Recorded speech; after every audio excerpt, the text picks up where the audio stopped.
Oh, well, heck. How the heck are you?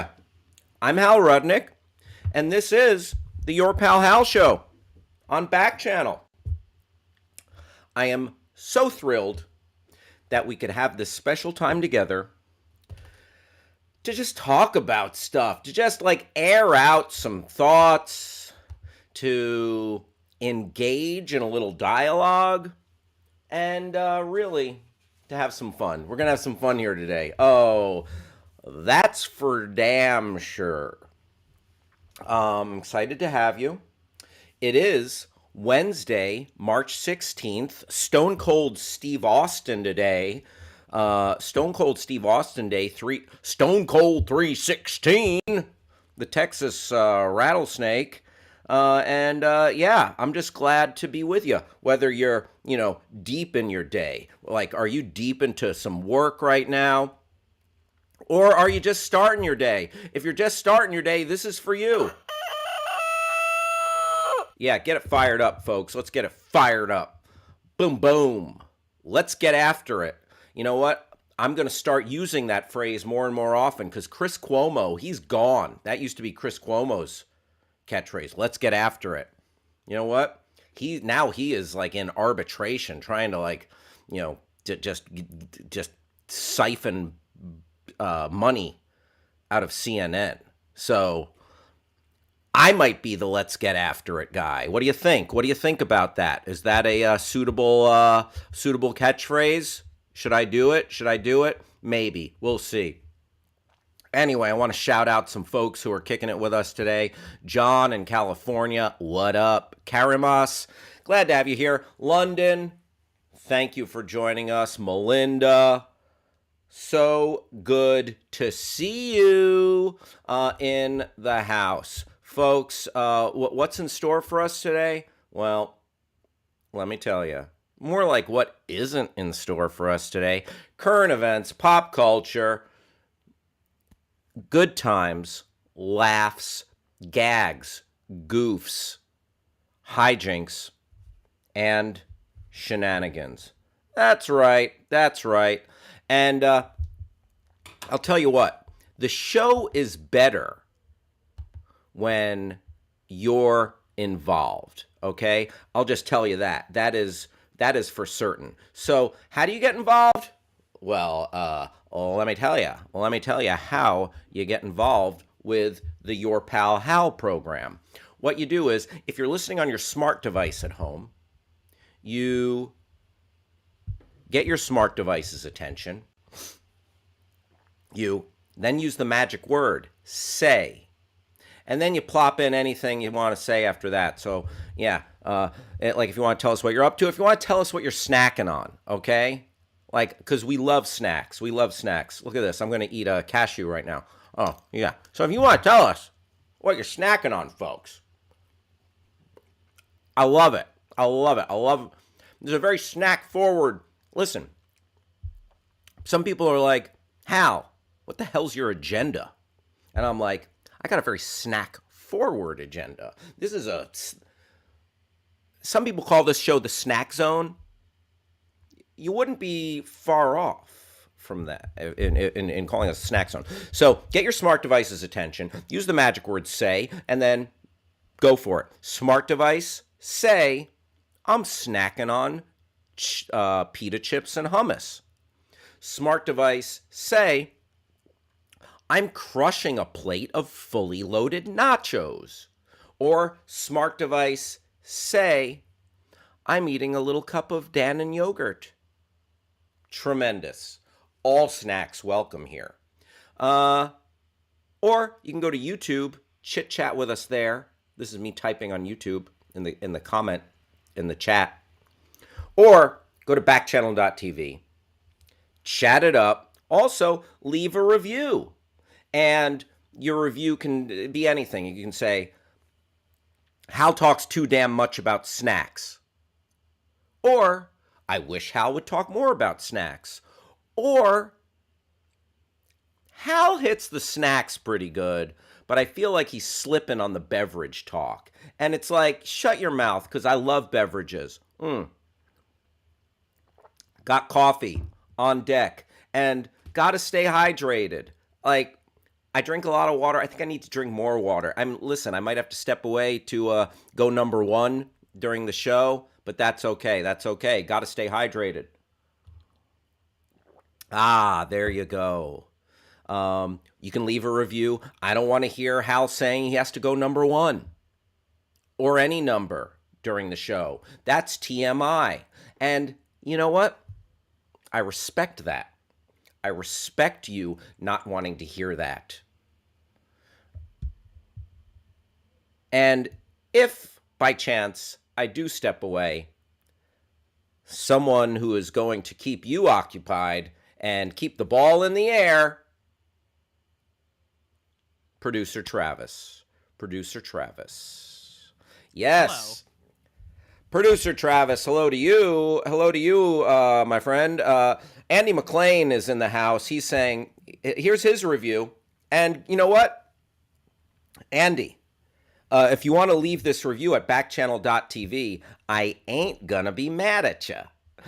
He says, Hal is at the height of his powers in this show. 10 out of 10. I salute you, Andy. That's lovely. That's lovely to say. Andy, I appreciate that comment, and I just appreciate you hanging out with us as often as you do. I enjoy having you here. Thank you, sir. Thank you, good sir. Andy, shouting us out from the great state of Texas. Travis, I haven't seen you in 22 hours. Where have you been? What have you been up to? How come you've not returned my calls and texts? It's not that I need space. I just think it's good if we take some time to really think about, what we've been doing. I've been good. I had something happen this morning that I've been waiting for a very long time. Oh my God! If it's good or not? Pubes? Pubes? You got pubes? No. That's check. Been checked. I'm talking about. Oh, good. Thank God. Oh. In fact, I would argue this is on the other side of the spectrum, which is to say, I have had a tweak in my hamstring because I'm now 30 and therefore everything has begun to fall apart, I guess, since February of 2021. Ooh. And yeah, I was doing yoga in the morning, which is supposed to loosen you up. Pulled it doing that somehow. And it's just been there. If I go for a run, if I do too many sit down, it's just this little thing at the top. Ouch. And then all of a sudden today, doing a little exercise, a little cardio, I felt like a slight pop, but not the kind. So for the moment, there was this, I stopped, dead stop. Yeah. I was like, did I just tear something? Am I about what to? Now? Am I going to the hospital? Then all of a sudden, that hamstring felt loose. Felt like it had. It felt like it had. It's in the same way when you, as yourself, crack your back and you go, ah. I felt like just my hamstring did that. Yes. Now, I think the jury's still out on whether or not it was good or not. It's not sore. It's not in pain. But for the moment, I am cautiously optimistic that whatever just happened may have solved my problem. Oh, Travis. Oh, yeah. That's good stuff. That's good stuff. Listen, I've had muscle tweaks and spasms and all sorts of odds and ends. So I am hoping. What is that? What just happened? Oh, I think something fell behind my desk. Oh, okay. But yeah, I'm hoping that all is well in your world. I appreciate that. In the world of your hamstrings. Things are looking up. That was the producer Travis's hammy report. Yep. Expect that every day. You know what? Stay on the mend. Stay on the mend. Travis, it's 11:11. You know what that means. Time to make a wish. Here we go.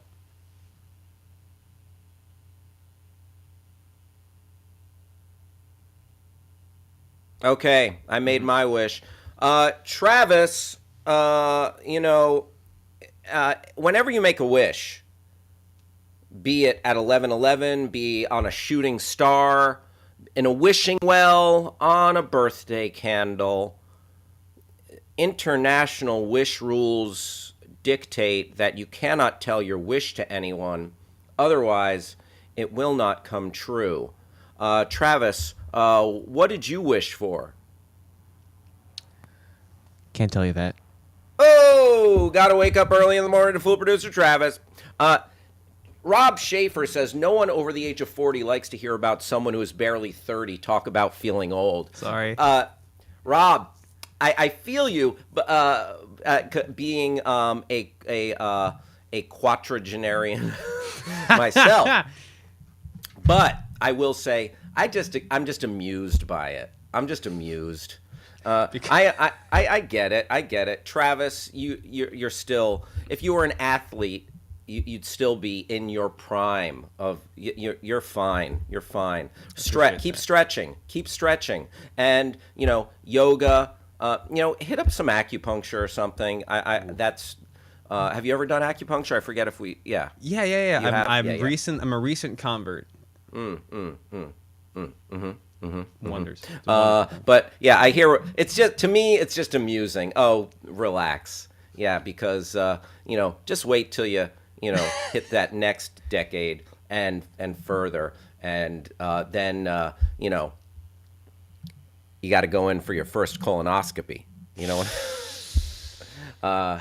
And listen, there are milestones. There are milestones ahead. You know what I mean? And enjoy the ride. Thank you very much. You are young. You are an infant. Just all right. It's enjoy perspective. It's perspective. Enjoy every moment. Enjoy every moment. And Rob Schaefer, you are young. 20 years from now, what are we gonna say? Yeah. Rob Schaefer, you've got it. You've got something happening. You've got it. You've got it together, my friend. All right, Travis. Any other news? Not to speak of. I'm pretty jazzed about this hamstring thing. What about you? Good. Me, yeah. I finished binge watching Euphoria. Talk about young. Good Lord. Yeah. Right. Keeping my finger on the pulse of what's happening at Euphoria High. I guess it was, I didn't have, I guess my high school, did not have the same amount of fentanyl addicts and illicit sex happening as Euphoria High. I have a friend who went to Beverly Hills High, which is supposedly what that story is loosely based on. And she said, not that far from the truth. Got to be honest. Yeah. I mean, listen, I know there were people who were sexually active at my high school. I was not one of them. Hey, me neither. Yeah. I enjoyed the Euphoria. I thought Zendaya is really great, and I like that there are several storylines. I wish we gotten more into the drug dealer storyline a little bit. That kind of had a cool crime. I like the cool crime vibe from that. I heard this writer, the Levinson guy, has a habit of kind of throwing stuff at the wall and not going back to it. There's like threads that'll come out and you go, what happened to that? Like, well, season's over. Yeah. There were a couple of storylines. Like there's this one girl who had a boyfriend. She's one of the there are 5 friends on the show, and it was in the news that she was upset that her storyline got short shrift this season. Hey, what are you gonna do? You know what? Show up, collect your paycheck. Hit your mark, say the lines. Yeah. Sometimes sometimes in acting, Travis, you gotta just hit your mark and say the lines. That's it. You know what? We're gonna say the lines right now. The lines of the trending topics in the Twitterverse. Dive into the Twitter sphere. Launch ourselves head first into the Twitterverse for some trending topics. Zelensky appeared before a joint session of Congress today, spoke for about 10 minutes, and received standing ovations. You know what? Maybe not from certain members of Congress. I don't know. Like that piece of trash, Madison Cawthorn. He called Zelensky a thug. You know what? Then then count me as embracing that thug life, because Zelensky is goals, just as far as a leader. In this horrific situation, just inspiring a nation not to succumb, not to fold against horrific odds. But most people, the large majority of Congress, just gave him a tremendous reception. Let's take a look at what it says about his thoughts he shared with the joint session of Congress today. So Zelensky spoke to our leaders in Washington. Ukrainian President Vladimir Zelensky delivered by the way, that's an odd spell. I just noticed he has two Y's. That's something you don't see in America that often. Zelensky with Zelenskyy. Throw on that. You know what that last Y stands for, Travis? YOLO. Stands for YOLO. Zelensky delivered a virtual speech to U.S. lawmakers on Wednesday, asking again for a no-fly zone over Ukraine and more support. Yeah, the no-fly zone, enforcing that's a spicy meatball. That's going to really pull the U.S. and NATO directly into the conflict with Russia, which will ratchet things up. That will escalate things. So, yeah, listen, I don't have an answer. I just know that's that might bring about further consequences that we don't want to see. Bringing us back to let's go back to that article. Let's go back to that snippet, please. He asked for a no-fly zone over Ukraine and for more support. Remember Pearl Harbor. Remember September 11th. Our country experiences this every day right now. At this moment, every night for 3 weeks. Zelensky said in his address. His remarks come as Russia continues its attack on Ukrainian cities, including Kyiv, Mykolaiv, Kharkiv, and Mariupol. Following Zelensky's address to Congress, U.S. President Biden announced the U.S. will provide Ukraine with an additional $800 million in assistance, bringing the total assistance to $1 billion this week. Biden also outlined the specific equipment the U.S. plans to send Ukraine. So maybe not a no-fly zone, but I know they're giving them some anti-aircraft. Also, we hear about all this stuff. I was just watching the news, and I was watching a report about some ex-U.S. servicemen going to Ukraine.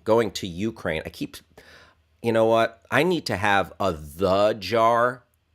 So every time I say the Ukraine, I put a quarter in the jar because it's just Ukraine.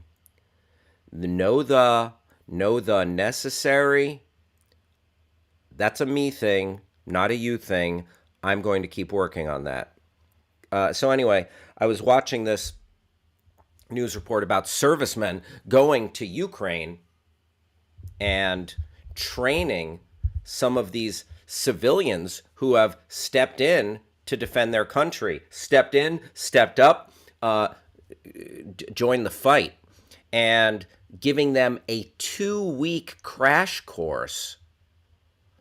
A 2-week crash course on military tactics. On, it's like they were showing him stuff like, if you are in the battlefield or if you are in a hot zone, giving hand signals like this, stop, go forward, etc. So, these are people that just stepped up on their own accord, ex-service members. So there are people supporting and joining the fight. There, yeah, it's remarkable. And again, if you have any question, who's on the Ukraine, who's on Ukraine? Oh, quarter in the Ukraine jar. Who's on Ukraine's side? Who's on Russia's side? Russia has Syria and North Korea not wanting to condemn their actions. So, if that answers any questions.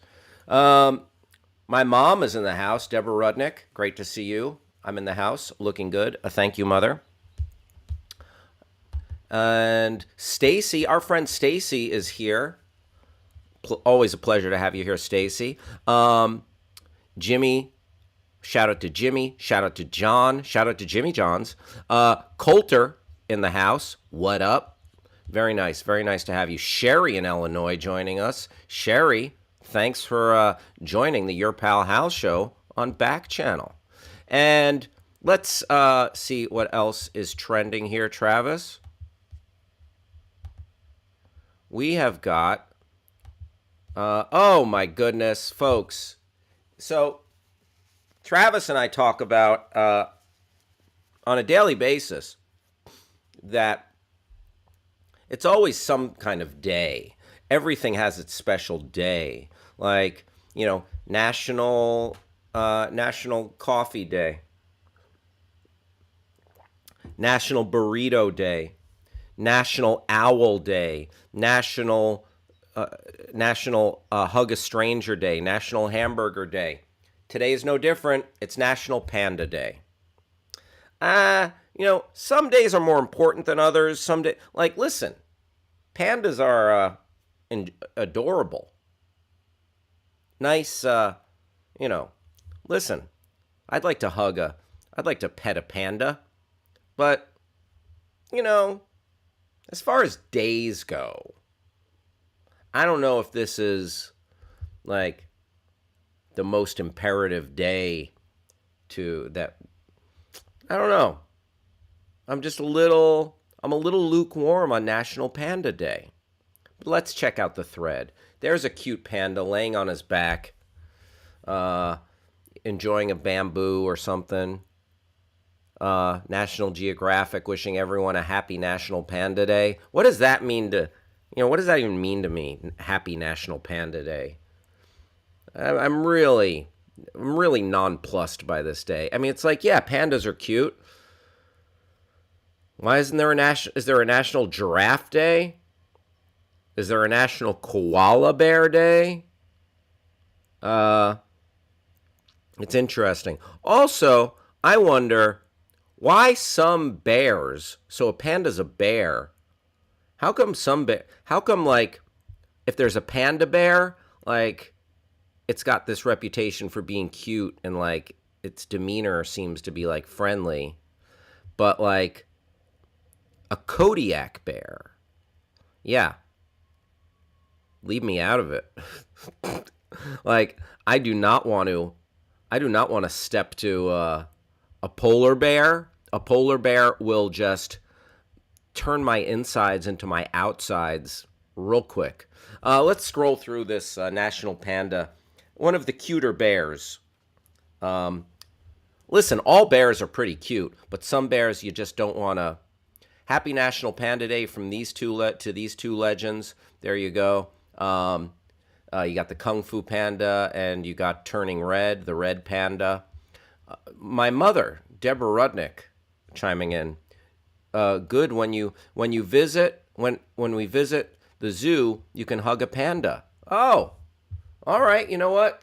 Listen, then I could really get behind this. If I could hug a panda, because listen, I'm not a monster, okay? I'm not denying that pandas are cute. And, I appreciate that they're how they represent. They often represent Chinese or Asian culture, the panda. So that's all sick as hell. But for me personally, I'm a little lukewarm on this National Panda Day. Like, listen, I know everybody is having their panda parties and like they're dressing up in like black and white and it's like panda, go panda. It's your national day. It's a panda. But like honestly, this is just again, this is like me saying the Ukraine instead of Ukraine. This is just a me thing, all right? Grass Puddle chiming in. Red Panda isn't a bear, but I guess it's a panda. You know what? Red Panda. Grass Puddle. Now I'm just confused. Grass Puddle, you ask some good questions, but I do not have answers. What about is there a National Raccoon Day? I'd like to celebrate the trash panda. Let's go back to that thread, Travis, see if there's anything else regarding pandas of note that could get me a little more jazzed about this. I mean, am I missing the boat here? To celebrate National Panda Day, our very own Panda will be running our Tekken Twitter account. Please welcome her social media manager for the day. All right, there's a cute panda in a hat. Nat Geo Travel. Nat Geo, National Geographic. They cannot get enough of this panda stuff. That's their bag. That's what they're about. There's some. I mean, listen again. I'm not denying that's a cute little litter of pandas, but I'm just like, I don't know why. Why is it national? Why do we have a National Panda Day? Is there a National Lion Day? Trash pandas. Yes. Grass Puddle gives a thumbs up to trash pandas. Hell yeah. I like those nocturnal trash creatures. I'm team possum. Is there a possum day? I would be all like possums are like really rad cuz like they're scary looking, but then they're more scared of you than you are of them. And there aren't possums marsupials? Don't possums have a little pouch? How come we are not like singing the praises of possums from the highest rooftop instead of like it just seems arbitrary. Is a panda that much more special than a hippo? Like it is awesome that it's the cultural representation. That's cool, but still it's like I don't know. Deborah Rudnick says, or better yet, we can vacation in Iceland and you can visit some pandas there. Are there pandas in Iceland? Mom, I don't know. I'm not sure. I'm going to have to investigate that. Rob Schaefer is looking forward to a National Sloppy Joe Day on Friday. I hope you play the Adam Sandler Lunch Lady song in honor, or just think about it. And this is a very snack-forward place. I could get behind National Sloppy Joe Day. Maybe, yeah, you know what? I really am raining on this panda parade. Maybe it's just the mood I'm in today. But let's see a couple more of these panda pictures. They are cute. The little pandas are winning me over slightly. Okay, that's a cute little batch there. Yeah, DreamWorks is singing the praises of the Kung Fu Panda. Good. Red Panda. There's the Red Panda. That looks. You know what? Go back to the Red Panda. Grass Puddle had a great point because that Red Panda, that looks like looks like a red raccoon. Look at the tail. Scroll up a little. Because my pictures go. Yeah, there we go. That's a raccoon tail. Is a red panda more like a red raccoon? So is a red panda really just a red trash panda? Okay. No, nor are they. No, no. Is a red panda a bear? No. Thank you, Travis. Grass Puddle says, I believe red pandas are close to weasels and raccoons. Okay, so it says, no, nor are they raccoons. Scientists have long debated the red pandas taxonomy. Red pandas were first described in 1825 as members of the raccoon family because they have similar skulls, teeth, and ringed tails. Huh. Interesting. Yeah, that's like but the panda's a misnomer. Panda's a misnomer. So maybe let's okay, so a couple of takeaways. Let's stop playing fast and loose with the definition of a panda. And let's celebrate the trash creatures. Okay? Let's celebrate the trash creatures. The raccoon, the possum. Travis, I got one thing, but I got something that might be able to save this day. I don't disagree, by the way, though. I think there's this seems arbitrary to me. It does. However, look at this guy go. Oh, hold on. Sorry. Look at him go. Oh, Look at him go. he's having fun. Heck yeah. Oh, you know what? Oh, God love him. All right, you know what?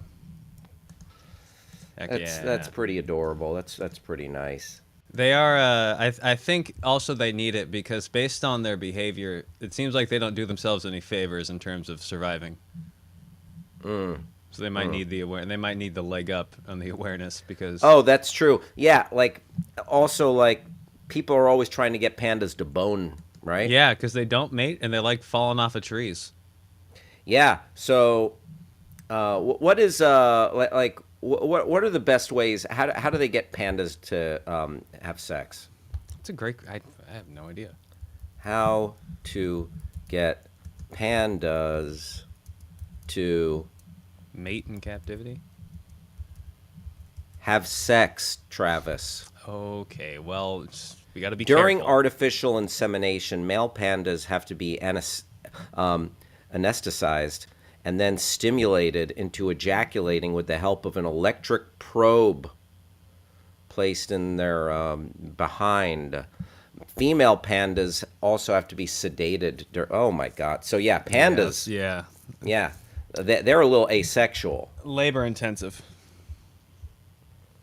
What Grass Puddle says? What would I do to set the mood for the pandas?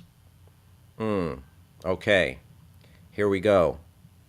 I would light a couple of vanilla scented candles. I would pour each one a little glass of panda wine. And then I would put on the smooth sounds of Ms. Celine Dion and watch those pandas melt into each other's arms. And then I would turn the lights down, a little mood lighting, and make sure they have privacy because you don't want like all these looky-loos at the zoo. Unless it's an exhibitionist panda, then maybe. But yeah, just some of the basics. And oh yeah, maybe like maybe put a little hot sauce on that bamboo. Get that panda a little spiced up. Put a little hot sauce. Maybe put some oysters. Maybe put some oysters out there with that bamboo while that they're snacking on. But yeah, that's that's just a taste. There are dating coaches. There are matchmaking services. Oh, you have to introduce them to each other too. Maybe but they're so. I was thinking like you could have like a Tinder or something for pandas or like a dating game, but they're so few and far between. It's like when you get the male and the female, it's like, oh, all right, you're going to do it. And that's a lot of pressure. It's a lot of pressure on these pandas. So you got to make it a little more of a no pressure situation. Like, you know what?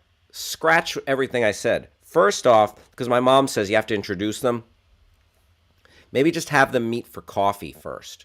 No pressure. Coffee, maybe a light, maybe some just like light finger foods, some hors d'oeuvres, maybe a little wine and cheese, and you work your way up. You work your way up.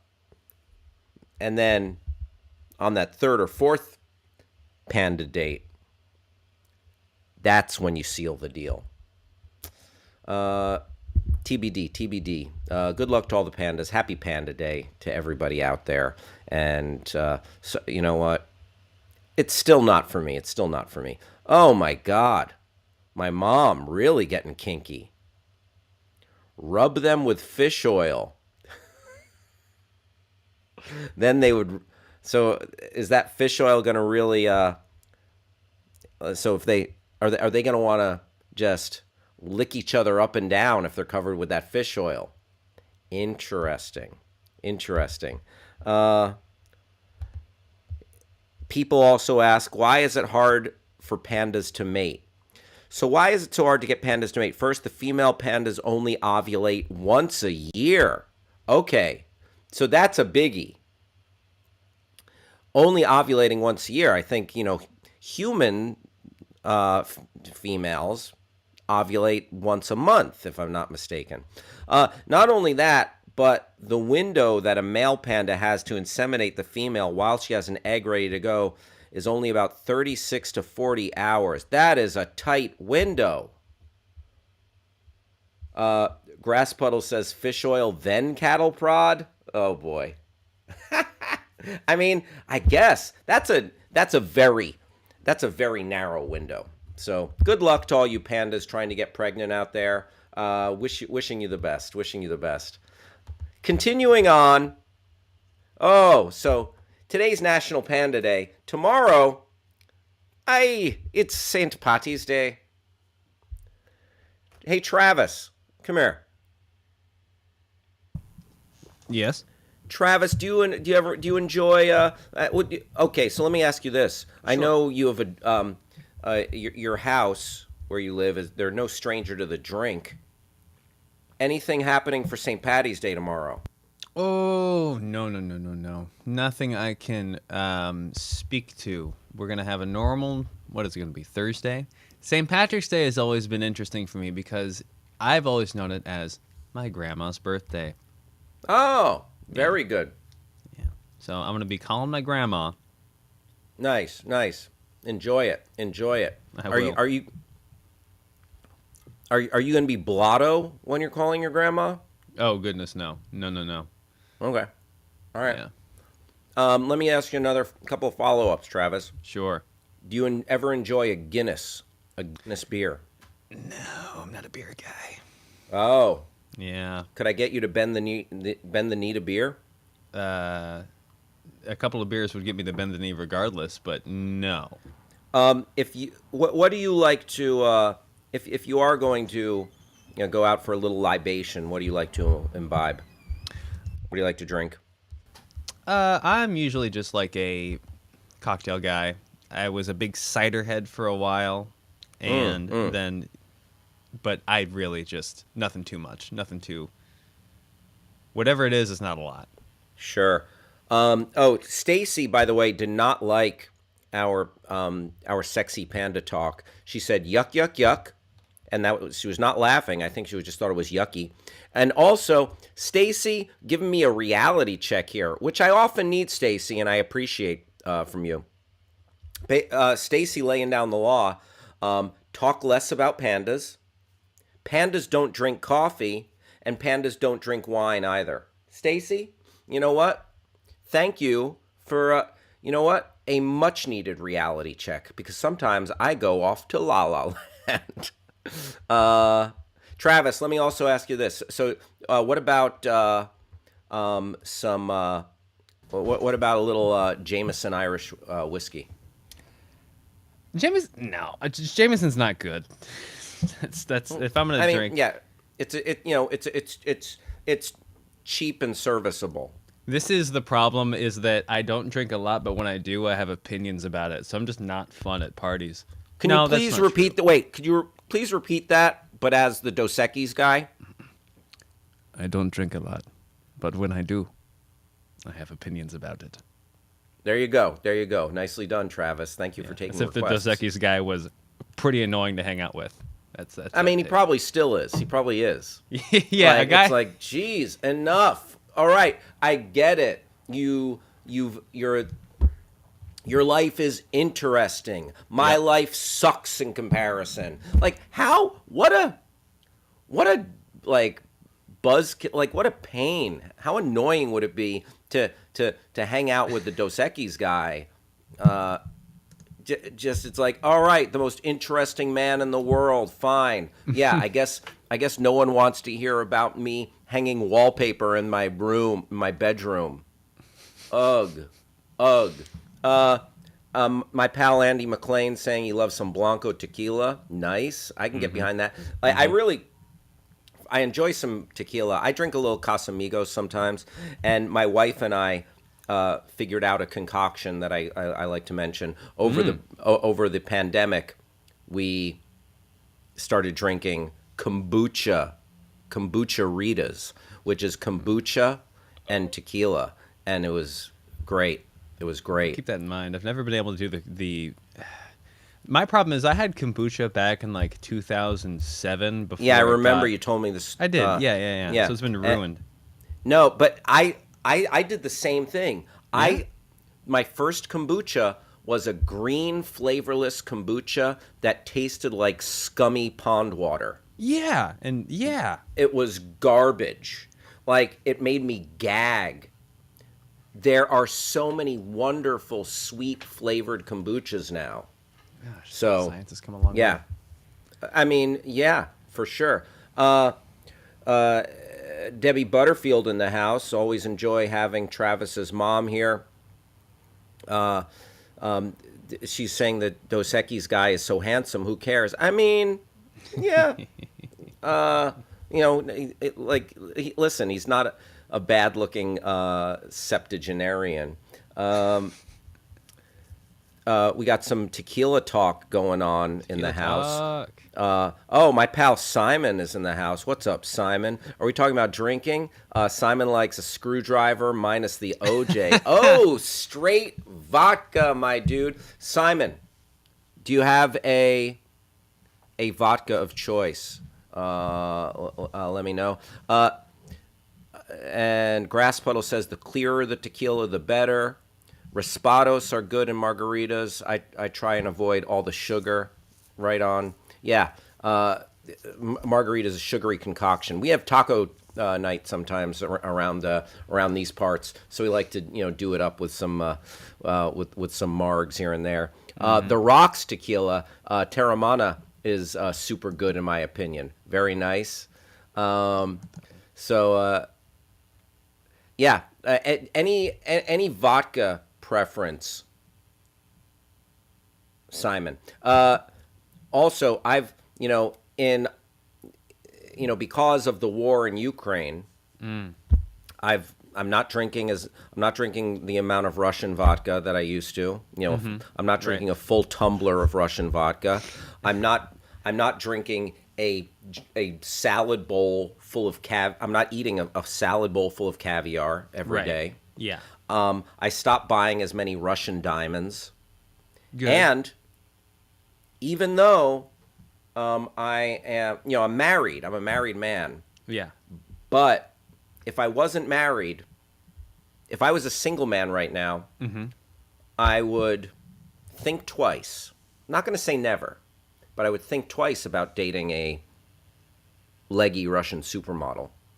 Nice. We'd have to have a little chat about her politics first.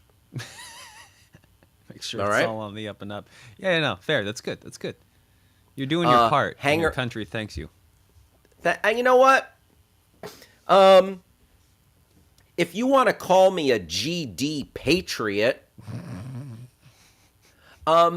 if you want to call me a hero, I'm not going to say I deserve it, but I will not deny it. Our friend Simon, aka Mild Dairy Lifesaver, says he sold all his nesting dolls on eBay.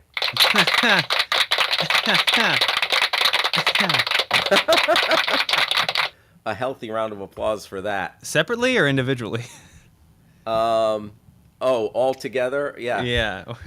Grass Puddle says I deserve the Medal of Freedom for thinking twice in the hypothetical world of me being single again. Right. Which I don't want. I'm happily married. All right? Don't get that twisted. Don't take my words and impugn me with them. Debbie Butterfield says, if you get a very good deal, would you order a Russian bride? See, Mom. That whole world of mail order brides and everything, I think, is pretty fraught. I would want to meet someone who has agency and autonomy of their own self. I would feel very guilty. I would feel very guilty in participating in that commerce of human beings. So that's why I don't shop on Wayfair. Oh my goodness! Weird Wayfair conspiracy theories over the pandemic. All right, a couple more trending topics. The Chicago River. Oh yeah, St. Patrick's Day. Yeah. But by the way, those Wayfair conspiracy theories, the dumbest things, dumbest. That was a particularly, I mean, it's topic and subject matter horrible, but just like, wow, we've reached this part of being inside too much. Wild. Yeah. Well, chalk it up to QAnon. You can return them to Kohl's and get 25% coupon for shopping, though. Very nice.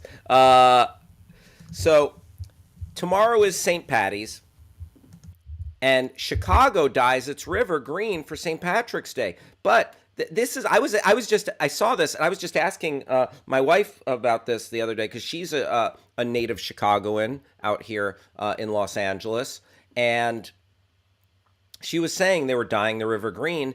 Is this environmentally friendly? Is it bad for the environment? Let's read on here.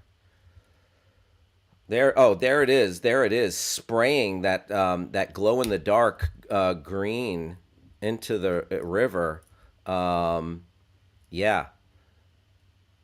You know what, Travis? You know what I heard on St. Patrick's Day? What's that?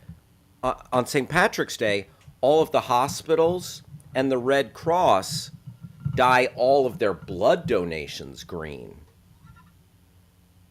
Oh. And it's like, on one hand, that's very cool and in the spirit, but on the other hand, like, I wonder if that contaminates the blood. Yeah. On the other hand, bodies are piling up. Gotta be honest. Kidding. People aren't well. That's not a real thing. That's not a real thing.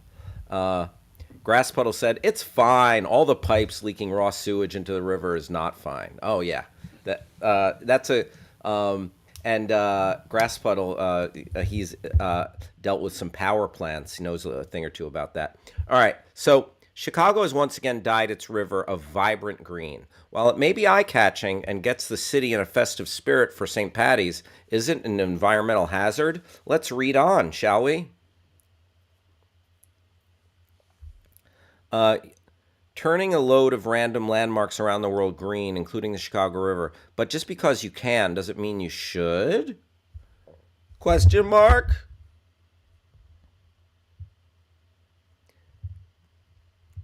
Every Saturday before the Irish Day of Revelry on 17th of March, the river is dyed green, this striking hue in honor of the city's Irish roots. And this year, the tradition celebrates its 60th anniversary.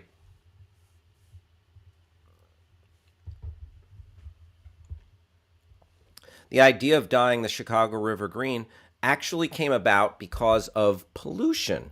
When Richard J. Daley became the mayor of Chicago in 1955, he was determined to clean up the city's riverfront area, starting with the sewage-strewn river itself. Okay?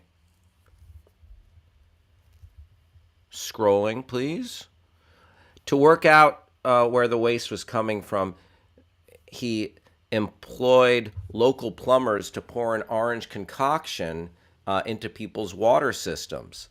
When the solution came into contact with sewage, it turned bright green.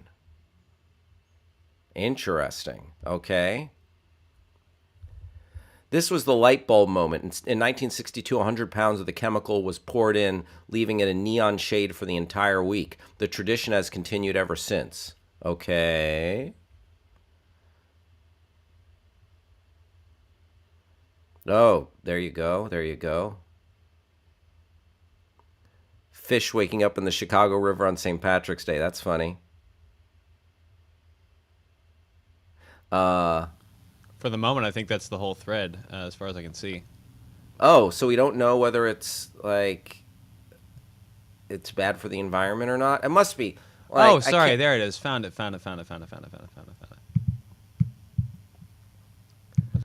Initially, yes, but a couple of years later, the chemical was switched to a powdered vegetable-based dye, which is supposedly not harmful. There you go. There you go. It's not harmful. You know what? Give me a tall glass of that green Chicago River. However, the Friends of the Chicago River wants an end to the practice. Dyeing the river perpetuates the notion that it can be treated any way anyone wants, rather than protected as a valuable natural resource, as they argue. You know what? Shut up. If it's not harmful, let's make that explicitly clear, and let's love the river even more. Like, do a non-harmful, do no harm. Non-harmful, the spirit, the embrace, it's fun. If it's fun and it's not a problem, I say do it, okay? Don't take away our tiny joys just because of your supposed associations you've got with it.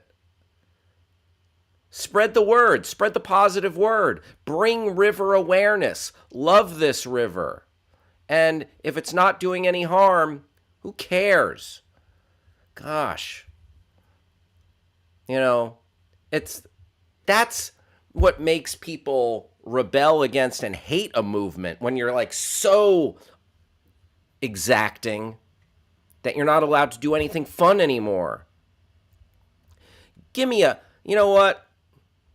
Maybe tomorrow I'll put a little green dye in my hydration. I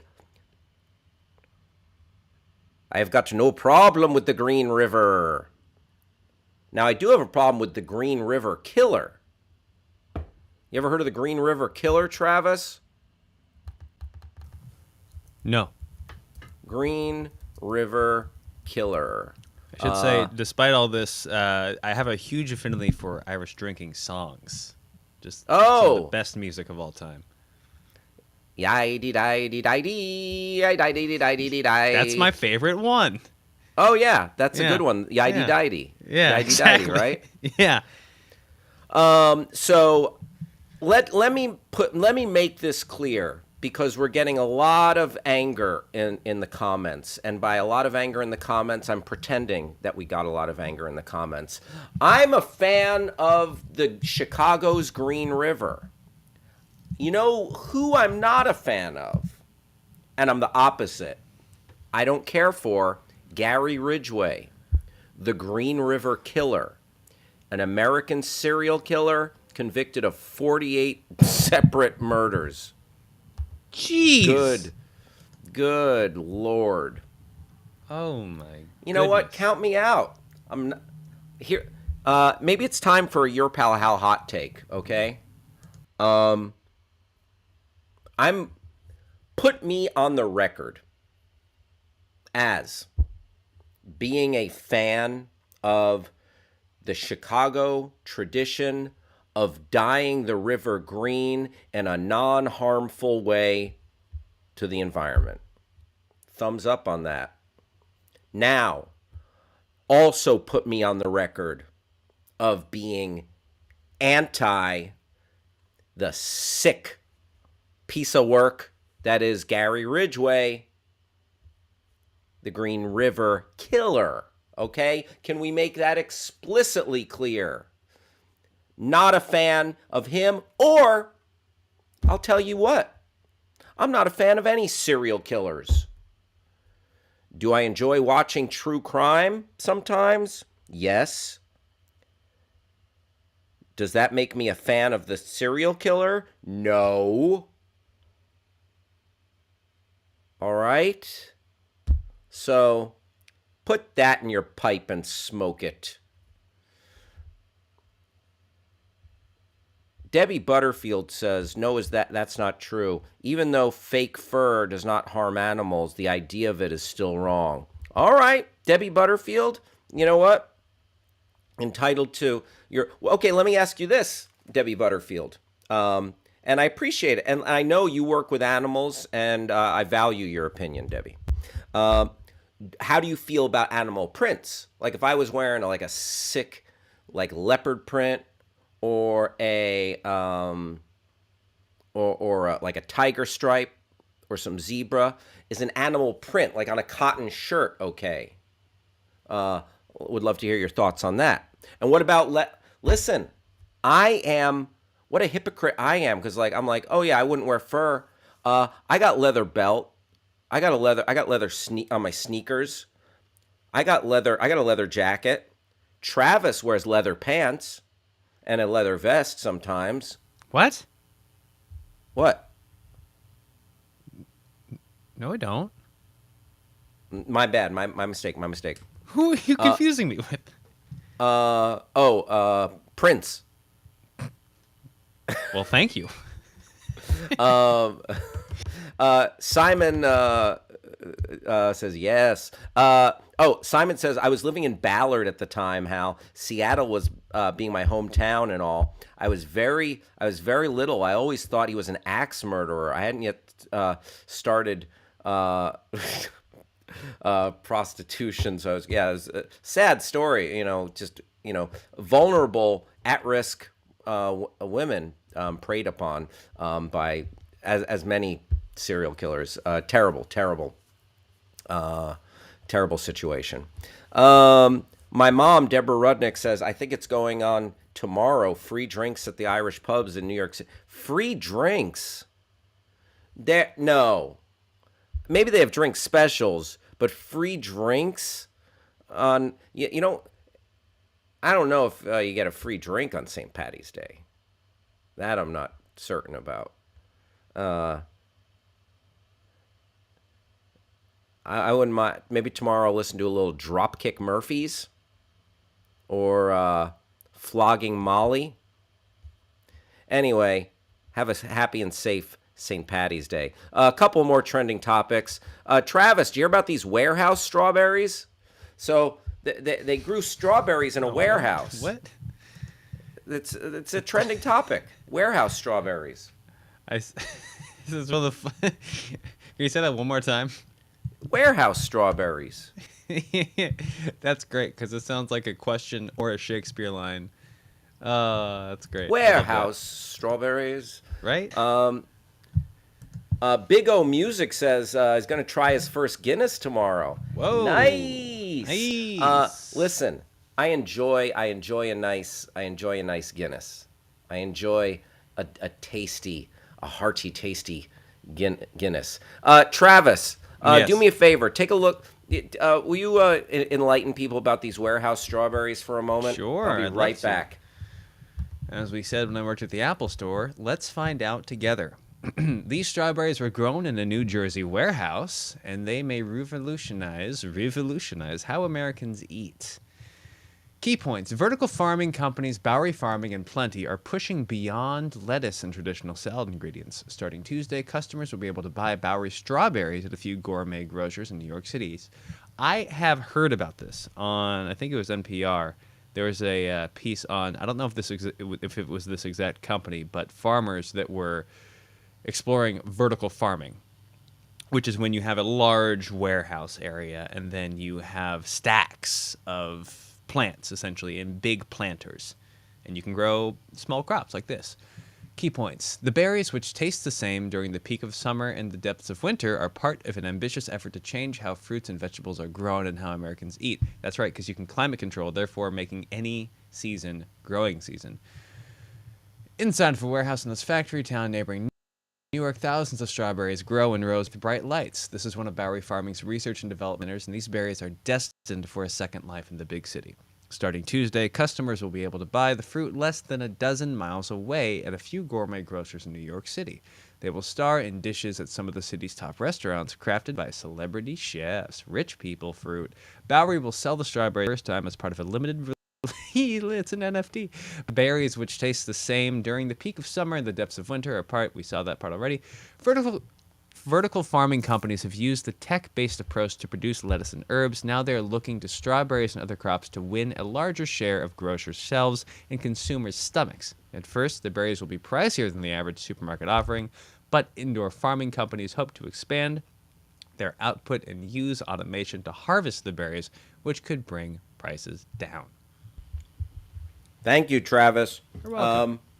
Simon thought dairy lifesavers thought they were the size of warehouses. Whoa. That's a big-ass strawberry. I know, right? Listen, let me be honest with you, folks. Yes. I don't know much about warehouse strawberries, but I do know a lot about warehouse raves. You ever go to a warehouse rave, Travis? I should have to think about this.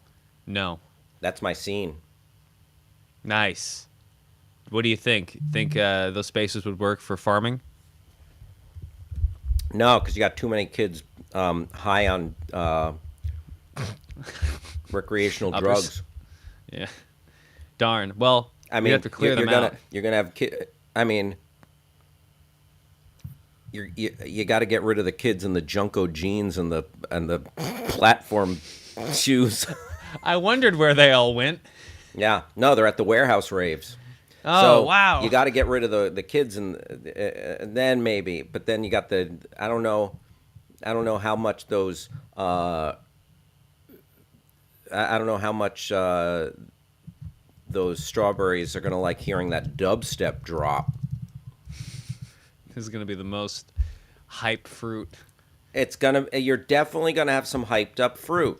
Yeah. Also, there's like, people are smoking in there. There's a lot of just like drinking and a lot of recreational drugs. So and the lighting, like you're gonna have to there's like a lot of just like strobing and stuff. I don't know if that's good for the strawberry. Yeah, no, you'd have to clear the whole warehouse out and start from scratch. It seems like they're gonna work on that. This may be a test warehouse. Lord knows if they've cleared out more than one, but I don't see any signs of a rave happening. Yeah, no, they may have done the job here. Here we just have arugula, baby butter, and other leafy green varieties grow in stacked rows from floor to ceiling. There you go.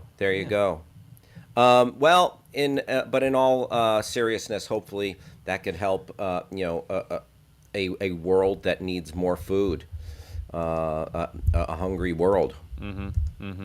That is cool. And supply chain and all that stuff. One more story before we move on. This will be the last story. Monday Night Football. The booth is set. Ba, ba, ba, ba. Or is that Sunday? Yes. Is that Monday or Sunday? I don't know, but that worked for me, Travis. All right. No, this is SportsCenter. No, what's the Monday night? Hold on. We'll have to figure this out. That's that's CBS. No, that's SportsCenter. That is SportsCenter. You're right. Heavy Action is the name of that song. And which one is it? Oh my goodness, this is gonna break my brain. Monday night. It's that one. It's bum. That's Monday. Big O Music says you had it right out of the gate, Travis. All right. Nice. So it's going to be the longtime duo, Troy Aikman and Joe Buck. Woo! Joe Buck doing the commentary, Troy Aikman doing the color analysis. And they've been together. I didn't realize this. They've been together doing sports commentary, doing football games for 21 years. That's crazy. Wow, That's crazy. no kidding. And Joe Buck, longtime Fox broadcaster, making the leap over to ESPN, Monday Night Football. Monday Night Football has long been regarded one of the most prestigious gigs, that booth, being that broadcast booth. Last year it was Steve Levy and there were two ex-football players, Brian Greasy and man, I forget. And you know why? Like it didn't. But I like the guys. Like I didn't dislike what was happening in that booth. Like there have been some offs and ons. Andy McClain saying the Monday Night Football crew has been atrocious for the past few years. Yeah, they've definitely, and it's a long-standing thing. Like there have been weird gaffes, like when they brought in just Tony Kornheiser wasn't the right fit. I remember when Dennis Miller, they brought in, was Rush Limbaugh in there for a minute, or was that a different? Like they brought him in to do analysis. Oh no, he was on the ESPN panel until surprise, surprise, that human piece of trash said something racist, and they got him bounced. Simon says he only goes to raves that plays Jars of Clay or POD. Wow, are those Christian raves? But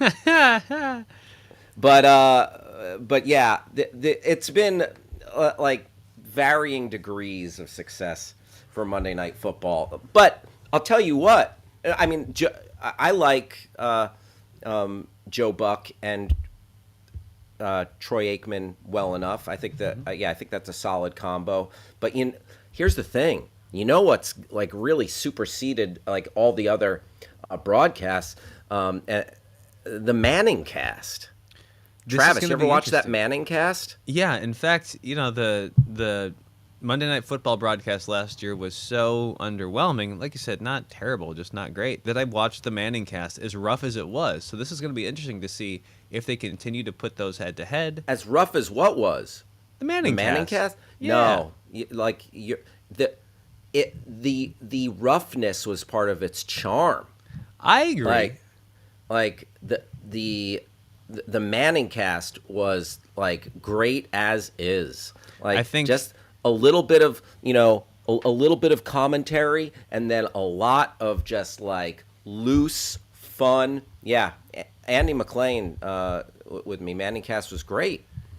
I was a fan. My only issue, and this is a me problem, as somebody who spends a lot of their time, case in point, speaking or editing people that were recording at separate times. Whenever there's that moment of somebody starting and then stopping because someone else jumped in with a thing, which happens in real life, but when you're in a remote place, it just makes my brain do that thing where I go, fix it. Separate it when people talk over each other when they're recording remotely. Gotcha. Yeah, but there's no there's no fix for that. Sure. I mean, yeah, it's when you have 3 people on a Zoom. Yeah. Yeah, what are you going to do? That's the way to put it, exactly.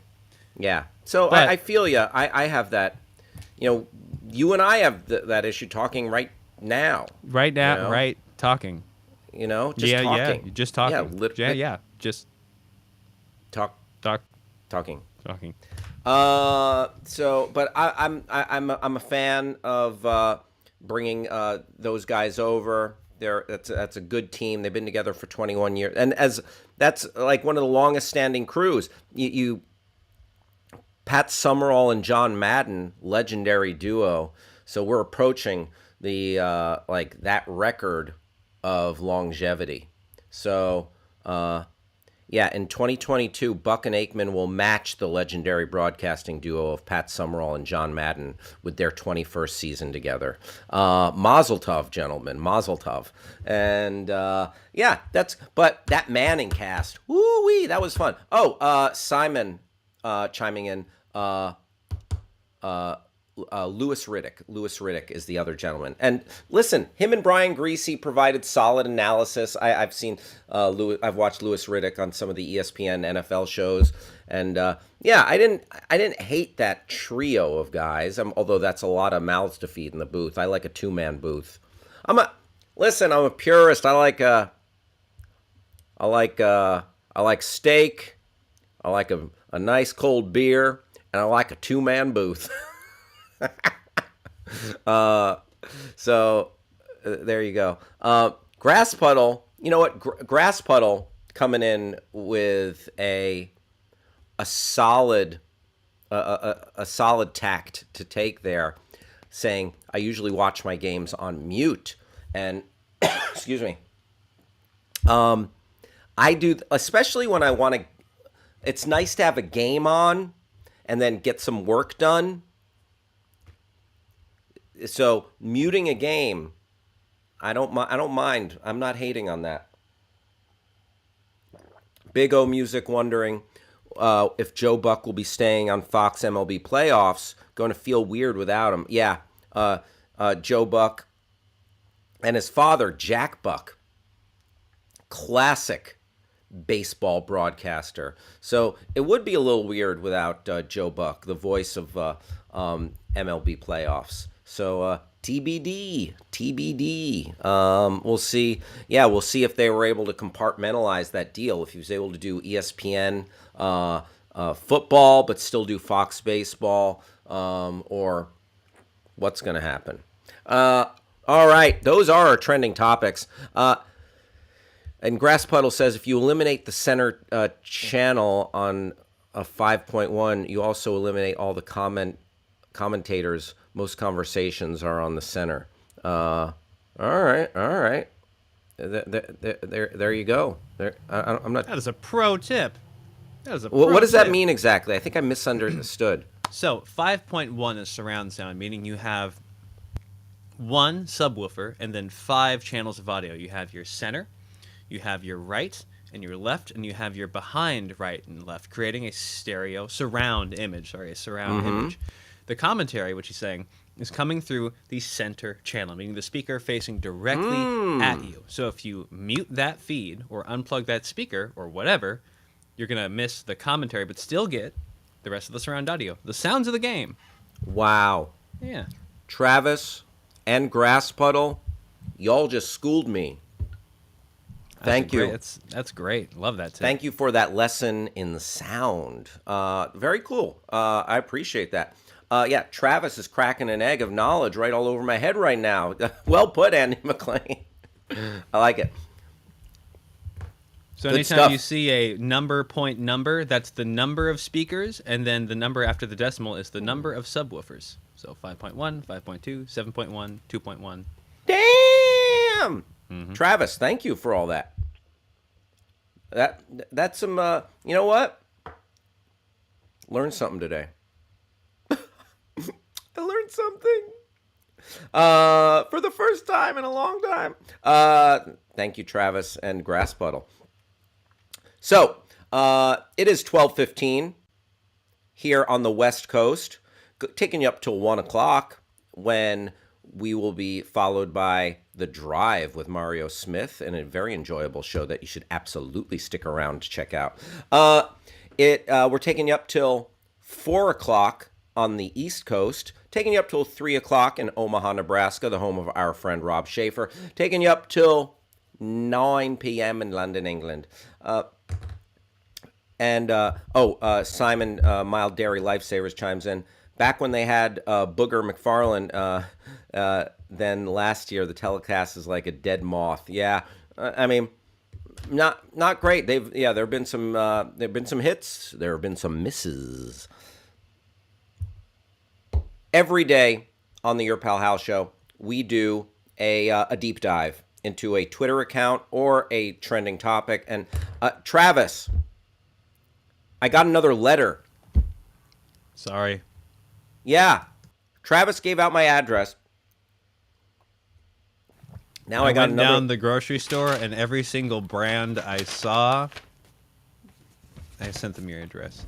All right, here we go. This This letter comes to us. This letter reads, "Dear your pal Hal, we're big fans of your show here at Stouffer's. We noticed that you had a segment where you talked about the Twitter accounts of DiGiorno, Pizza Hut, Domino's, Little Caesars, Papa John's. What about the GOAT, capitalized, Stouffer's French bread pizza? Listen, you punk.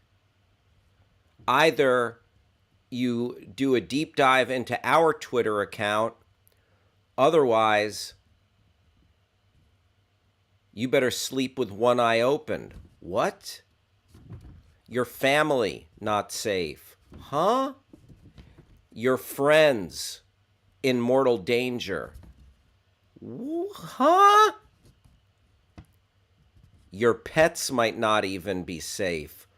Stouffer's! Either read our Twitter account or we're canceling Christmas.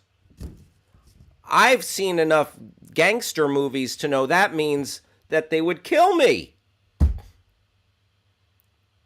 Holy wow.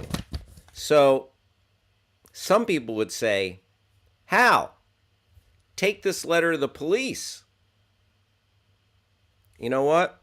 I'm just going to make it a little easier on myself. I'm going to explore the Twitter account. We're on a real pizza kick here when it comes to Twitter, and Stouffer's. I'm buckling at their demands. All right. Bring it up.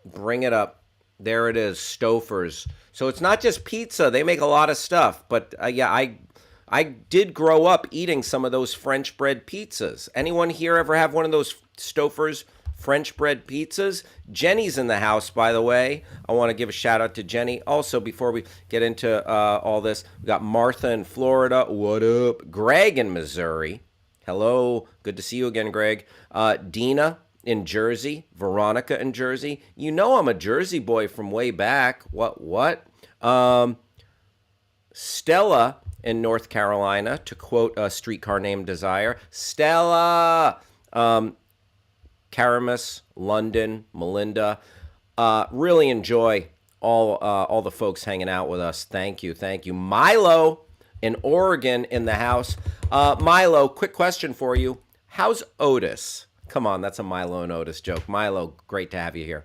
All right, Stouffer's. That's a lasagna in the background. This is just making me hungry. Even though they threatened me, I am hungry.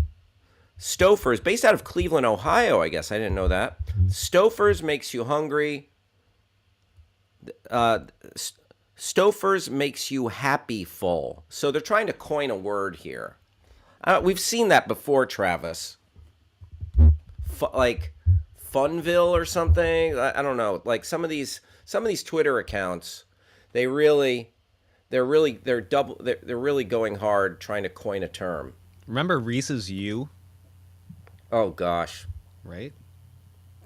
I didn't until you just brought it up. Sorry. All right. No, that's okay. Stouffer's makes you happy. 53,000.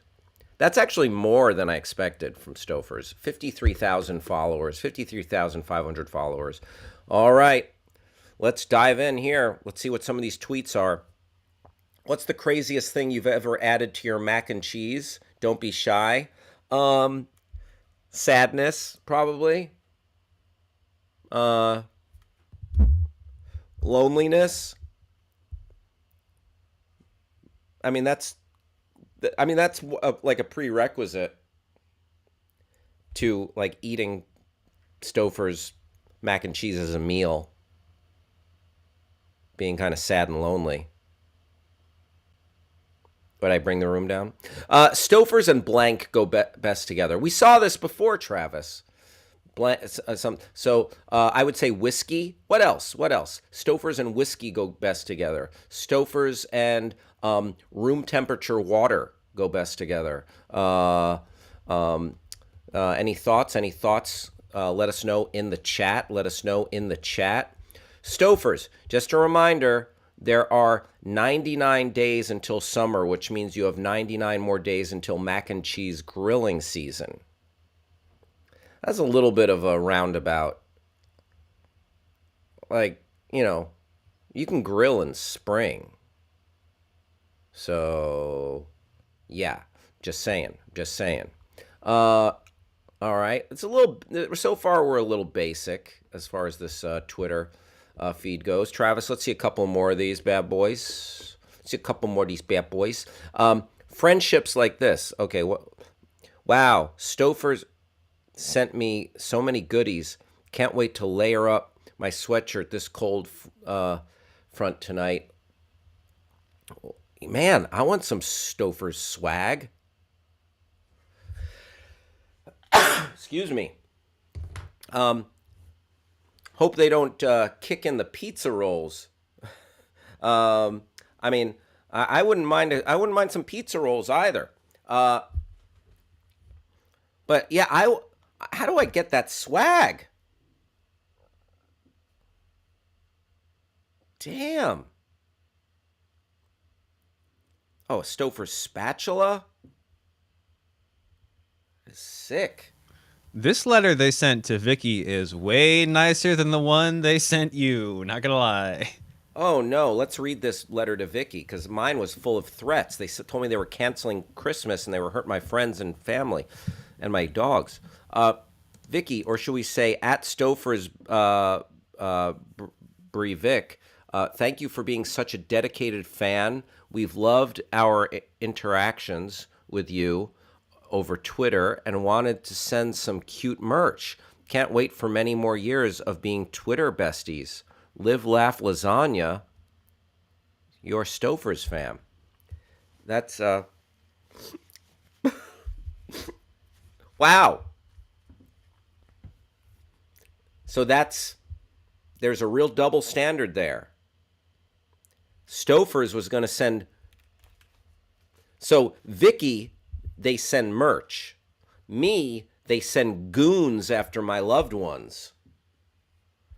Wow, Stouffer's, that's real no bueno. All right, let's go back. See a couple more, and then we'll bounce out of here. From this Stouffer's situation. Okay. Weekend plans. How sad is that? Travis, think about this in reality. Sure. My weekend plans, frozen mac and cheese.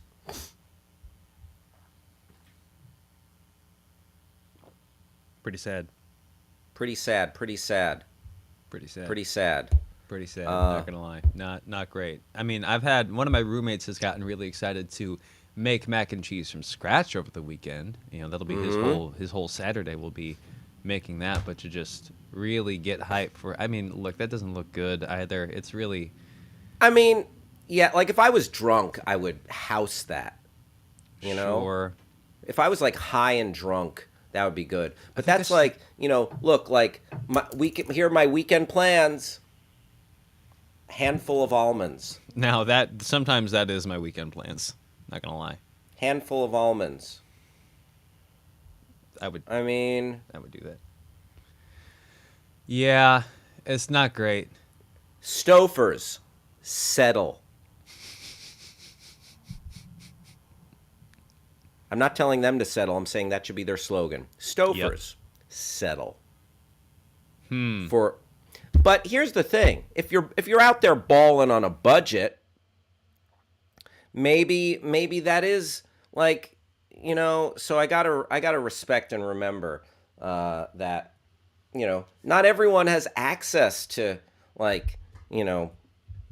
the best a great barbecue spot with awesome mac and cheese or whatever, and that's what you're looking forward to. Maybe it's your cheat day, so you do you. But really, I don't know. Stouffer's Twitter account is bumming me out, man. Bring it back up, Travis. Let's do one more peek here.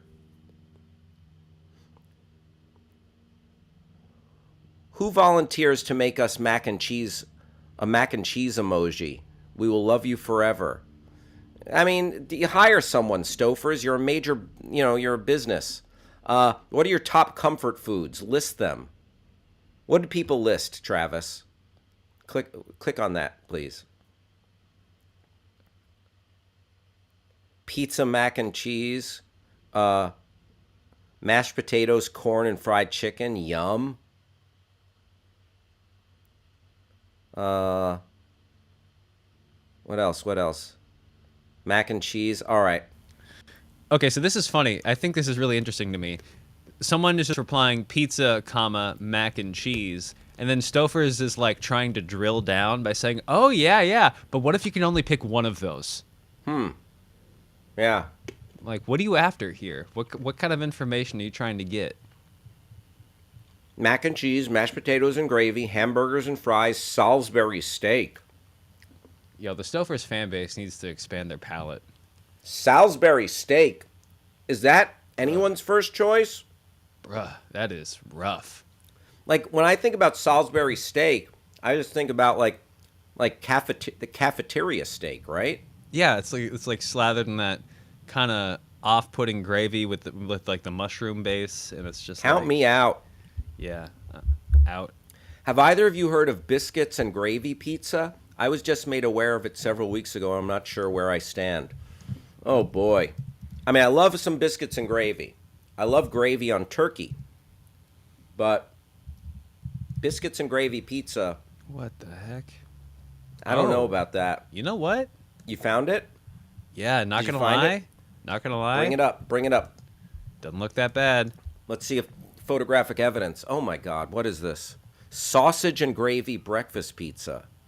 Those are 4 eggs cooked into a biscuit crust with sausage and cheese and green onions, it looks like. Oh, wow. It's a lot. Well, I do enjoy an egg gondola, which is a crust. Do you want to search egg gondola and bring that up? Yeah. If I could do a public service for anyone today, it's to big learning day on the show. Bring awareness to the egg gondola. Mild Dairy Lifesavers with some an interesting info there. The egg gondola, heck? It is.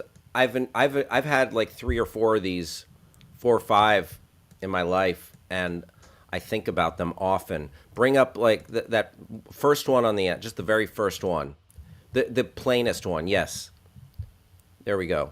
So there it is. Here? It's got two eggs. It's got like a white cheese and like ricotta and like some some herbs and spices and a nice crisp crust.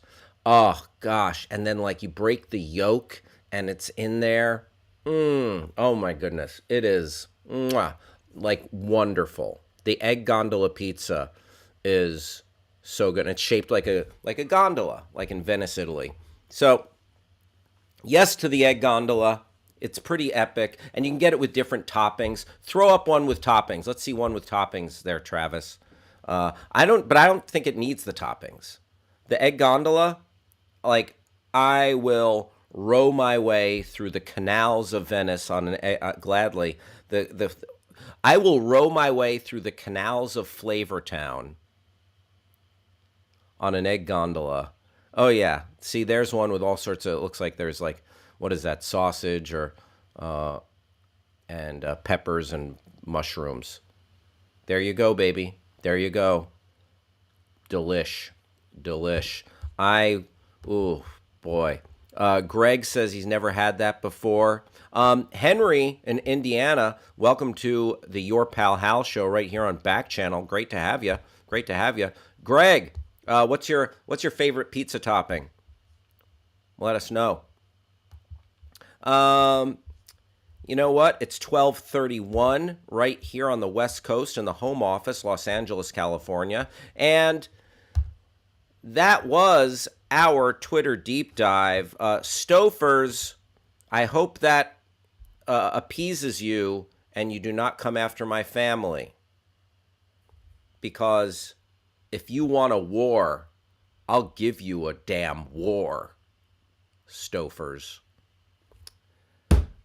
12:32, and now, every once in a while on this show, we like to ask questions, and we like to ask Reddit, and we're going to ask questions, and we're going to ask Reddit, and we're going to see what happens on the Ask Reddit. Today's Ask Reddit. What's a life-saving tip everyone should know? So this is like, we're helping folks by giving them flavorful snack and food suggestions. But now we might not just touch a life, we might save a life. So let's check out. These are some life-saving tips. Travis, I'll bring it up right here, and we'll dig in and see if there's any important knowledge to be had. All right, so first up, right out of the gate, if you're ever feeling lightheaded and seeing stars and just a general feeling of thinking you're going to pass out, lay on your back, put your legs in the air, take deep breaths in and out. The blood from your brain rush down to your feet, and doing this will rush it back to your head. Okay. There you go. And then someone chimed in, yes, get your head on the ground before gravity does it for you. Ooh, good suggestion, and you kind of, you put some good perspective on it. The initial comment came from Sylvain the Hedge, or Sylvain the G, and Canadian had the comment afterwards.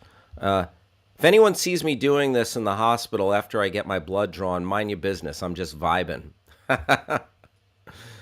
Says the zombie Jedi.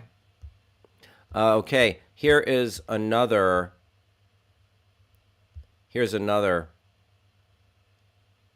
life-saving tip that everyone should know.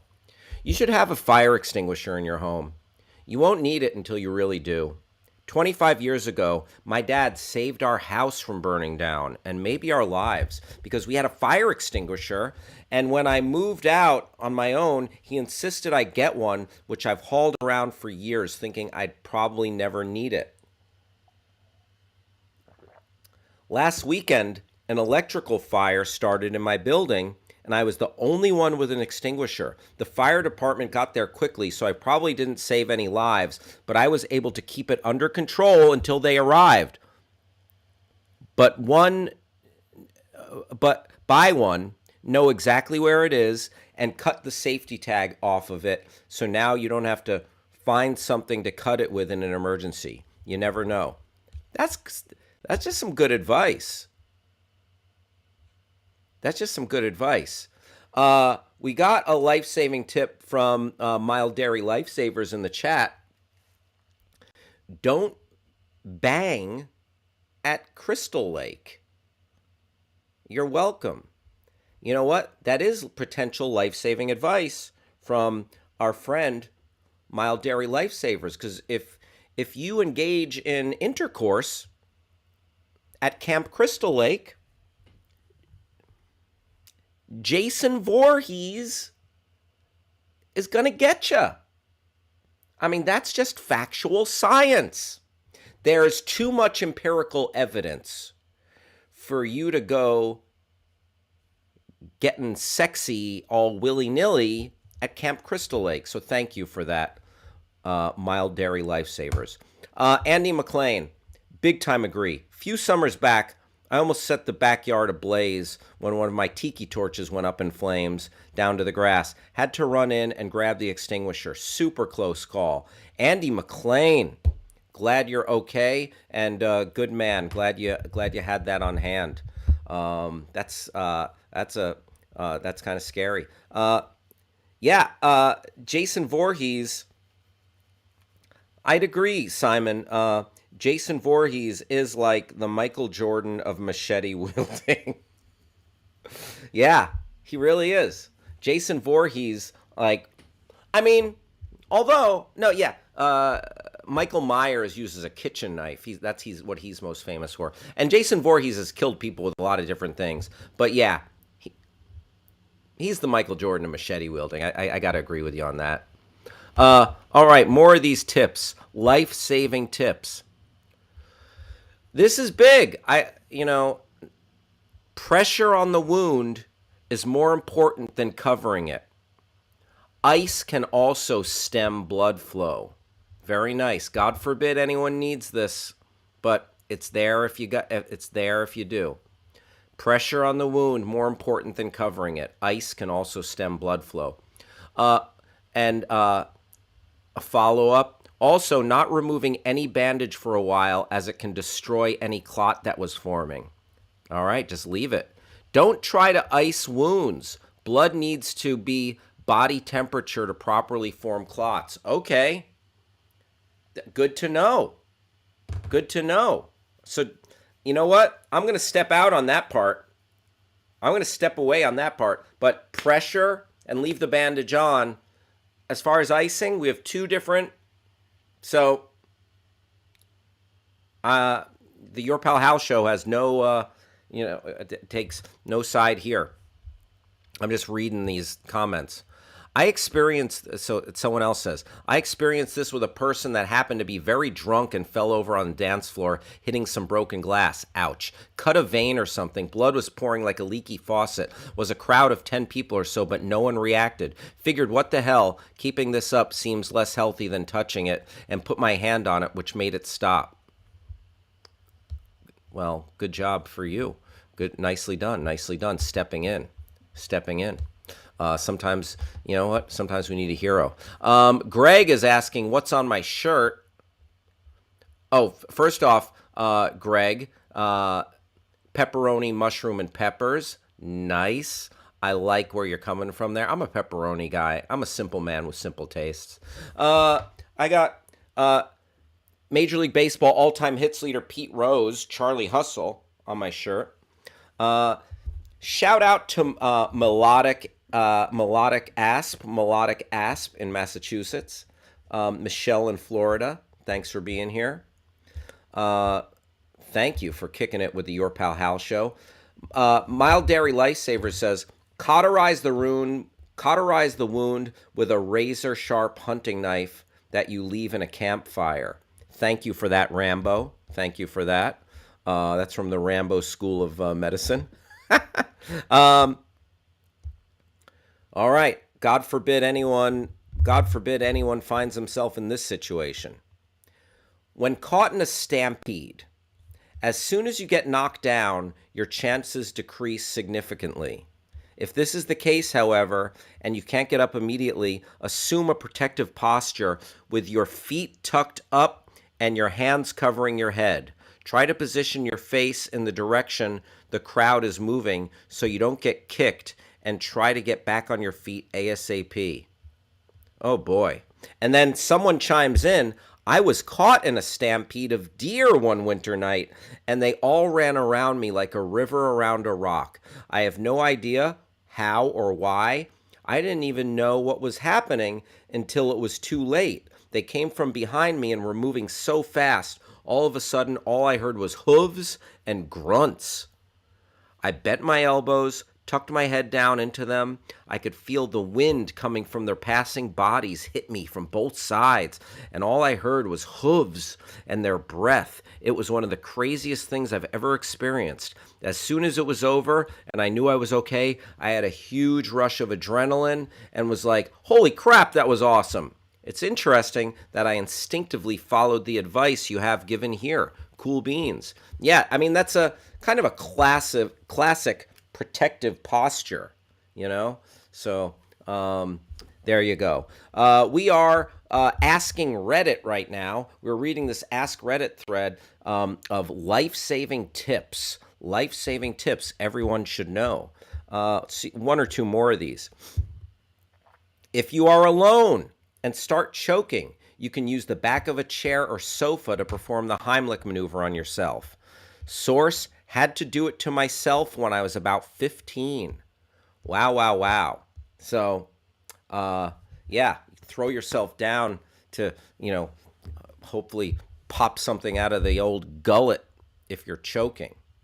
Here's another one. If you're performing CPR on someone who's stopped breathing or heart has stopped, don't stop until EMTs take the body away. Don't stop after 2 minutes thinking, well, that didn't work. CPR typically won't cause the victim's heart to suddenly start and or for them to jerk awake. It's mostly to force blood circulation to prevent brain death. You're not forcing life into them. You're preserving a corpse to keep it keep a revivable state. Damn.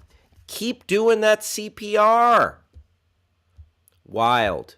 Wild, wild, wild. And I'm going to here's one from Mild Dairy Lifesavers. Okay, I got to bail. See you guys later. Peace out. Peace out. One more piece of advice from Mild Dairy Lifesavers. If it bleeds, you can kill it. And I believe that is regarding the predator. If it bleeds, you can kill it. Simon, thanks for hanging out. Great seeing you, and thank you for all the participation in the show. All right, one more. This one, I don't want to bring the room down. If I say as we bring the room down for the 20th time. Yeah. So we're in a crazy situation in the world. Russia, a heavily armed nuclear power is causing major aggression in the world right now. So this tip is going to be quite useful if we find ourselves in the midst of a nuclear war. All right? Here we go. In a God forbid anyone on Earth ever has to take this advice ever again. In a nuclear explosion, most of the damage and death is caused by the shock wave the blast creates, not the fireball, which has comparatively small radius. One day you may find yourself outside or looking out a window to see an extremely bright flash of light, as bright as if you were staring straight at the sun. Do not attempt to locate the source of the flash. You maybe have 8 to 10 seconds to respond. If you're far enough away from the fireball, lay face down on the ground and put your thumbs in your ears and fingers over your eyes, like this. Breathe through your teeth since you're laying face down. The shock wave will mostly pass over you. If you're standing up, it can cause your lungs, eardrums, and other organs to explode. Once the shock wave passes over you, you need to find shelter immediately. I said before that most death from the explosion is caused by the shock wave. Well, far more death is subsequently caused by nuclear fallout after the blast. Do not attempt to travel anywhere. Just get underground. If you're next to a complete stranger's house or business, don't hesitate to go inside and hide under as much concrete and steel as possible. You need to remain in this location for the next 48 hours. This is critical. Even if you survive the blast, if you attempt to go home and spend 20 minutes outside traveling, you will more than likely die of radiation sickness. Radioactive material after a blast decays exponentially, and you will be safe to try and find your loved ones after 48 hours. If you don't wait this out, you definitely won't be alive to find them. When you're ready, you need to leave the city and get as far away from the fallout as you can. Again, God forbid anyone needs to follow that advice. But there it is, if you have it. Greg says, scary. Yeah, yeah, kind of scary, kind of scary. Dazzling Peacock joined the stream. Welcome, welcome. I hope you found your phone.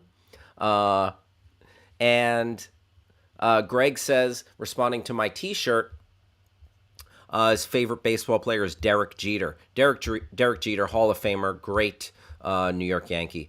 Grasspuddle says, take your potassium iodide tablets. Thank you for the tip. Grasspuddle knows a little thing about power, potentially nuclear power. Potassium iodide.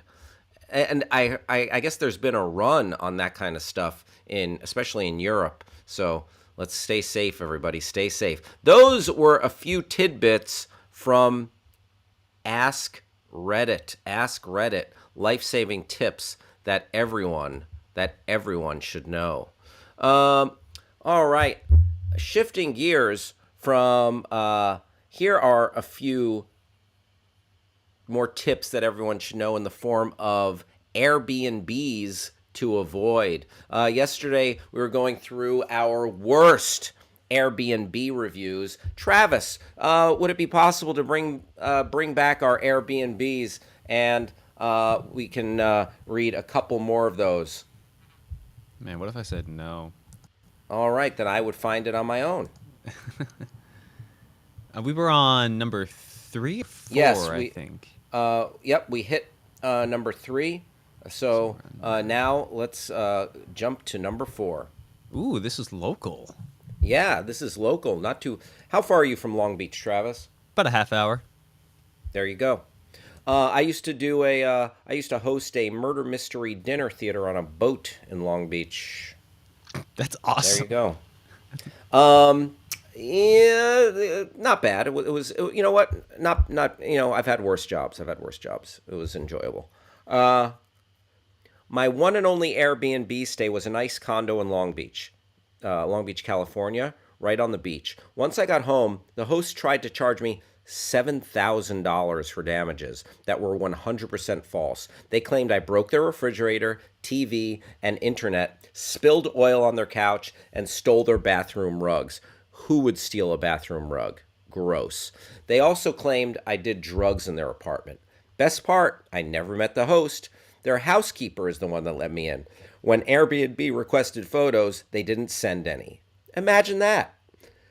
There you go. That's a bad Airbnb experience. I would leave a bad review for that Airbnb host. All right. Next up, let's see number 5. Here's my Airbnb customer service experience. I woke up to an email saying that I had booked a $500 a night room in New York City. I immediately tried to log into my account only to discover I was locked out. I called their customer service number and told them what happened. They told me to log into my account and cancel it. I politely reminded them that I couldn't. They said there was nothing they could do. Wow. Like, huh? That's crazy. I asked if they could at least lock my account so no further bookings could occur. Nope. I asked if they could verify me in some other way. Nope. I asked if they could contact the person whose suite had been booked to warn them. Nope. This is unbelievable.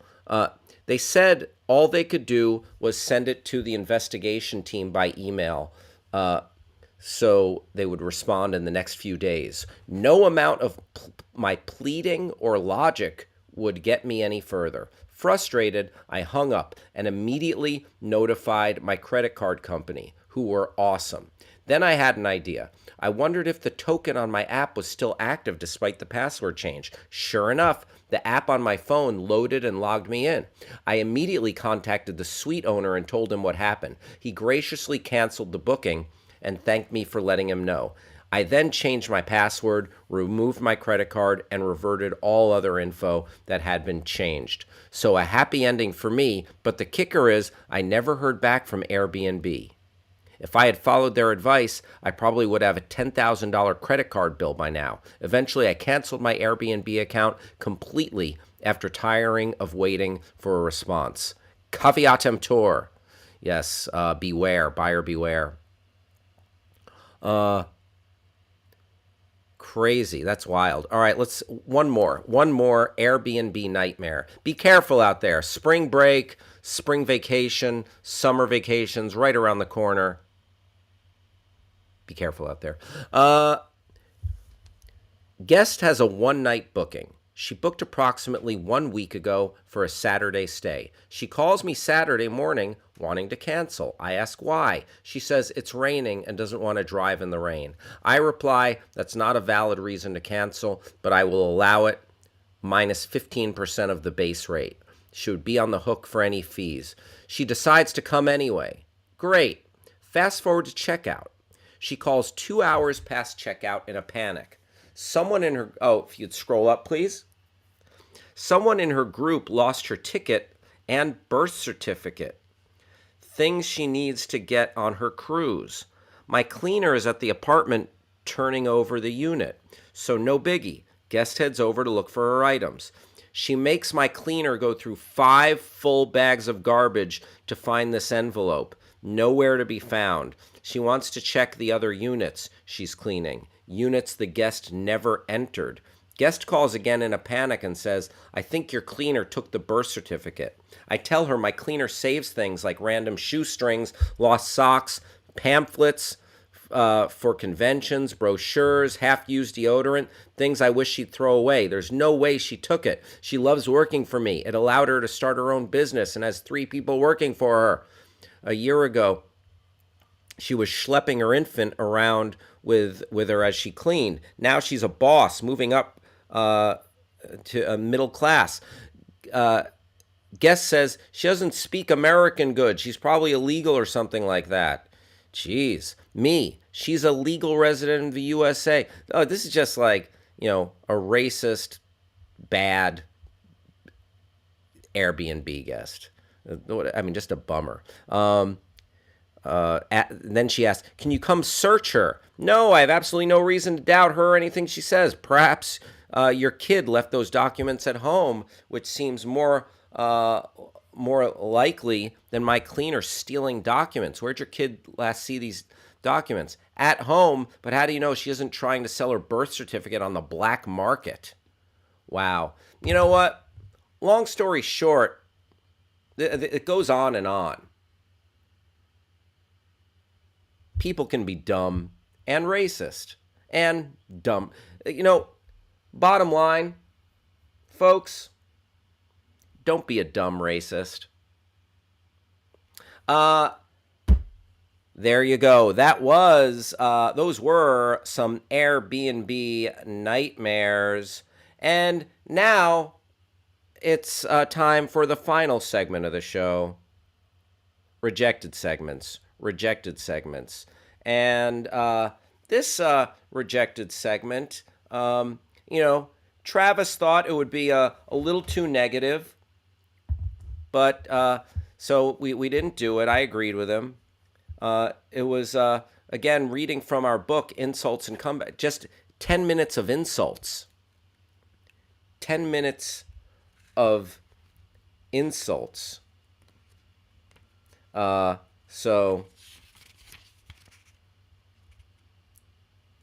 boy.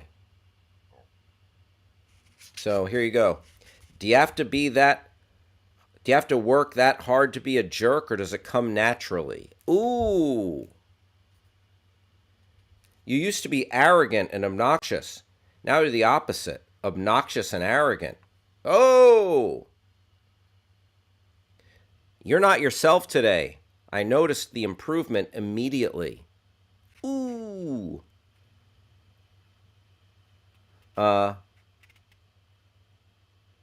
You're the reason God created the middle finger. Ouch! You know what? That's just off-putting. Off-putting. What do you think, Travis? Whether it's our audience at home or me here, having this fed directly into the ear holes, I gotta be honest, I know it's fake, but it kind of hurts. You know what? That's why it's a rejected segment. Folks, thank you for hanging out today. I had a very nice time talking to everyone. We'll be back tomorrow at 11 a.m. on the West Coast, 2 p.m. on the East Coast. And I want to thank all the folks who are a part of the show. I want to thank everyone at Backchannel, and got to thank my pal producer Travis for holding it down. Stay tuned for The Drive with Mario Smith. I'm Hal Rudnick, and I will talk to you